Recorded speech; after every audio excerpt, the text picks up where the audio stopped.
Hi viewers welcome to our channel. ప్రస్తుతం మనతో పాటు సీనియర్ జర్నలిస్ట్ దామ బాలా సర్నార్ వారితో మాట్లాడదాం. నమస్కారం సార్. నమస్తే సార్, ఢిల్లీ లిక్కర్ స్కామ్లో అరెస్ట్ అయిన ఒక్కొక్కరికి బెయిల్స్ రావడం మనం చూస్తున్నాం సార్. ముందు సిసోడియా గారికి వచ్చింది, తర్వాత కవిత గారికి, ఇప్పుడు లేటెస్ట్గా కేజ్రీవాల్ గారికి కూడా బెయిల్ వచ్చేసింది సార్. సిబిఐ కోర్టు అయితే బెయిల్ ఇచ్చేసింది. మరి ఏమైనా కండిషన్స్ ఏమన్నా పెట్టిందా? మరి ఎలక్షన్స్ టైంలో ఇప్పుడు బెయిల్ వచ్చింది కదా, ఆయనకి ఏమన్నా యూస్ఫుల్ అవుతుందా సార్ ఇది? ఇది యాక్చువల్గా చాలామంది ఎక్స్పెక్ట్ చేస్తున్నది. ఎందుకంటే సెప్టెంబర్ 5నే తీర్పు రిజర్వ్ చేసింది సుప్రీంకోర్టు. ఓకే. సో ఇందులో ద్విసభ్య ధర్మాసనం ఈరోజు బెయిల్ గ్రాంట్ చేసింది. సూర్యకాంత్ అండ్ ఉజ్జల్ భూయాన్ ఇద్దరు జడ్జిలు. అయితే ఇద్దరు కూడా సపరేట్ జడ్జిమెంట్ ఇచ్చారు దీనికి సంబంధించి. అయితే సపరేట్ జడ్జిమెంట్ ఏందని తెలుసుకోవడానికి ముందు ఓవరాల్గా ఆయనకు బెయిల్ అయితే వచ్చింది. బెయిల్కి కొన్ని కండిషన్లు అయితే పెట్టింది. ఆ కండిషన్లు ఏంటంటే, ఒకటి 10 లక్షల పూచీకత్తు సమర్పించాలి, 2 సెక్యూరిటీ ఇవ్వాలి, తర్వాత సాక్ష్యాధారాలని తారుమారు చేయకూడదు, సాక్షుల్ని బెదిరించకూడదు, అట్లాగే ముఖ్యమంత్రి ఆఫీస్కి కానీ సెక్రటేరియట్కి కానీ కేజ్రీవాల్ వెళ్ళకూడదు. ఇవి కండిషన్లు. కానీ బెయిల్ అయితే ఆయనకి గ్రాంట్ చేశారు. బెయిల్ ఇవ్వడానికి కారణాలు చెప్పినప్పుడు ఆల్రెడీ ఈయనకు సిబిఐ ఛార్జ్షీట్ దాఖలు చేసేసింది. తర్వాత ట్రయల్ ఇప్పుడిప్పుడే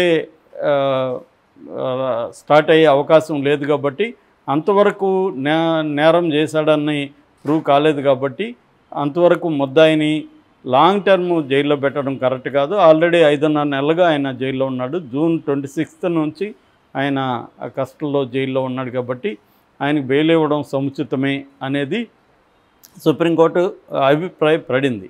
అయితే ఇక్కడ 2 జడ్జిమెంట్లు సపరేట్గా ఇచ్చారు. సూర్యకాంత్ జడ్జిమెంట్ చూస్తే ఆయన సిబిఐ అరెస్ట్ను తప్పు పట్టలేదు. సిబిఐ అరెస్ట్ చేయడం కరెక్టే. ఎందుకంటే కేజ్రీవాల్ 2 రకాల పిటిషన్లు వేశాడు. ఒకటి, తనను సిబిఐ అరెస్ట్ చేయడాన్ని తప్పుపట్టాడు. 2, తనకు బెయిల్ అడుగుతూ పిటిషన్ వేశాడు. ఈ 2 పిటిషన్లకు సంబంధించి జస్టిస్ సూర్యకాంత్ అభిప్రాయం ఏంటంటే, ఈ సిబిఐ కరెక్ట్గానే వ్యవహరించింది, సిబిఐ అరెస్టు ప్రాపర్గానే ఉంది, ఎటువంటి ప్రొసీజరల్ ఇర్రెగ్యులారిటీసు సిబిఐ చేయలేదు, ఇర్రెగ్యులారిటీస్ ఏమీ లేవు, సిబిఐ ప్రాపర్గా అకార్డింగ్ టు లా వ్యవహరించింది అనేది సూర్యకాంత్ చెప్పాడు. At the same time bail ఇవ్వడానికి కూడా కేజ్రీవాల్ అర్హుడే, ఆయన బెయిల్ పొందడానికి అర్హుడే అనే విషయంతో కూడా ఆయన సూర్యకాంత్ ఏకీభవించాడు. అయితే జస్టిస్ భూయాన్ మాత్రం ఈ తీర్పుని వ్యతిరేకించారు. సో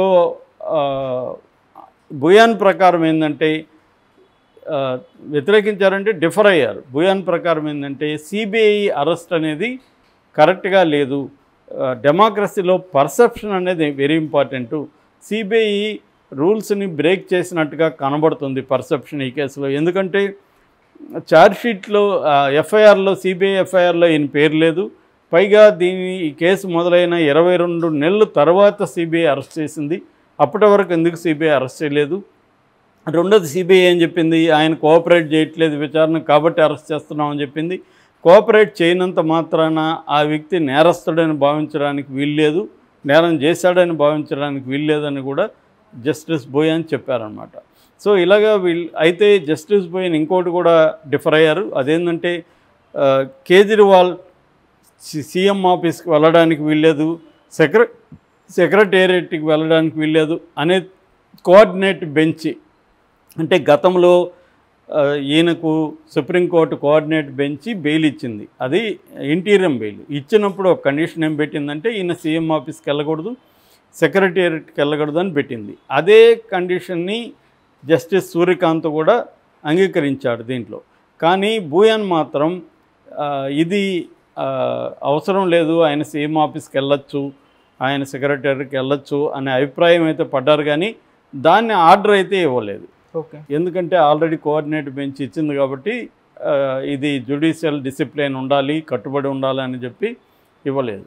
సో ఓవరాల్గా కేజ్రీవాల్కి బెయిల్ అయితే వచ్చింది, కానీ ఆయన సీఎంగా ఫంక్షన్ అవ్వడం మాత్రం కష్టం. సీఎంగా అయితే వెళ్ళడానికి వీల్లేదు. ఇది మరి ఎలా జరుగుతుంది? ఈయన సీఎం కాకపోతే మరి సీఎం ప్లేస్లో ఎవరు ఉంటారు? ఇదంతా కూడా ఇప్పుడు మనకు తలెత్తుతున్న ప్రశ్నలు. అయితే ఇక రెండవ వ్యవహారం ఏంటంటే, ఈ కేజ్రీవాల్కి బెయిల్ రావడం వల్ల ఎలక్షన్లలో కేజ్రీవాల్కి ఉపయోగమా లేకపోతే ఎన్డీఏ కూటమికి ఇబ్బంది ఏమైనా కలుగుతుందా అన్న చర్చ కూడా మొదలైంది. ఎందుకంటే కేజ్రీవాల్ని అనవసరంగా ఈ కేసులో ఇరికించి ఆయన్ను అరెస్ట్ చేస్తున్నారు. తర్వాత వాళ్ళ ఉప ముఖ్యమంత్రి కావచ్చు, ఇంకొక ఎంపీని కావచ్చు, ఇలాగా ఆప్ని ఇబ్బంది పెట్టే విధంగా, ఆప్ విన్నింగ్ అవకాశాలను దెబ్బతీసే విధంగా ఎలక్షన్ల ముందు కావాలని అరెస్టులు చేసి మోడీ ప్రభుత్వం ప్రత్యర్థుల మీద దాదాపు 5,000 పైన కేసుల్ని 5,022 కేసుల్ని ఇలాగ పెట్టింది ఈ 15 ఏళ్లలో అనేది ప్రధానంగా వస్తున్న ఆరోపణ. సో అందుకని ఈ కేజ్రీవాల్కి ఢిల్లీ స్థాయిలో అయితే సింపతి అయితే ఉండే అవకాశం ఉంది. ఎందుకంటే ఢిల్లీ ఎన్నికలు 2025లో ఉన్నాయి. ఇప్పుడైతే 3 రాష్ట్రాలు హర్యానా, మహారాష్ట్ర, జమ్మూ కాశ్మీర్. ఆల్రెడీ హర్యానాలో ఆపు పోటీ చేస్తుంది. కానీ ఆపు కాంగ్రెస్ అక్కడ కలవట్లేదు. ఇండియా కూటమిలో 2 ఉన్నప్పటికీ కూడా వాళ్ళు విడివిడిగా పోటీ చేస్తున్నారు.